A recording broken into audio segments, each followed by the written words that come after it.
வணக்கம். உங்கள் சேஃப் ஆக்வடெக்லேருந்து. பொதுவாக இந்த ஹார்ட்னஸ் வேல்யூ எவ்வளோ இருந்தால் பெட்டராக இருக்கும் அப்படின்ட்டு கேட்டிருந்தீங்க. ஸோ இப்போ ஒரு வாட்டரோட டிடிஎஸ் வேல்யூன்ட்டு நம்ம எடுத்துக்கோம். Total dissolved solids. இந்த டோட்டல் டிசால்வ்டு சாலிட்ஸில் 52லேருந்து 60% வந்து ஹார்ட்னஸ் வேல்யூ. இப்போ உங்கள் வாட்டரோட டிடிஎஸ் வந்து 1000 டிடிஎஸ் இருக்குது அப்படின்னா அதில் 600 ppm வந்து உங்களுக்கு ஹார்ட்னஸ் மட்டுமே இருக்கும்.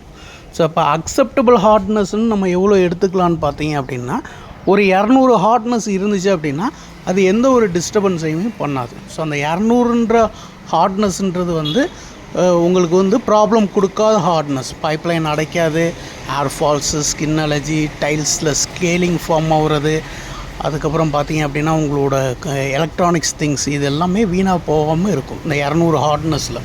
பட் 200க்கு மேலே போயிடுச்சு அப்படின்னாவே அது வந்து உங்களுக்கு டிஸ்டர்பன்ஸ் கொடுக்கும். ஸோ அப்போ வந்து நம்ம ஏற்கனவே வீடியோஸில் வந்து நிறையா சொல்லியிருக்கோம். 2 மெத்தட் ஆஃப் சாஃப்ட்னிங்கை வந்து நம்ம யூஸ் பண்ணுறோம். ஒன்று வந்து வாட்டர் சாஃப்ட்னர்.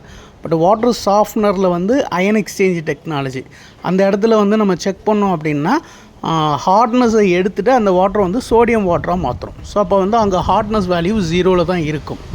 இதே கண்டிஷ்னரில் ஹார்ட்னஸை நீங்கள் எகைன் செக் பண்ணிங்கன்னா அங்கே ஹார்ட்னஸ் இருக்க தான் செய்யும். என்ன காரணம் அப்படின்னா இதில் எல்லாமே பார்த்தீங்க அப்படின்னா தனித்தனியாக செக்ரிகேட் பண்ணி உடச்சி விட்றோம்.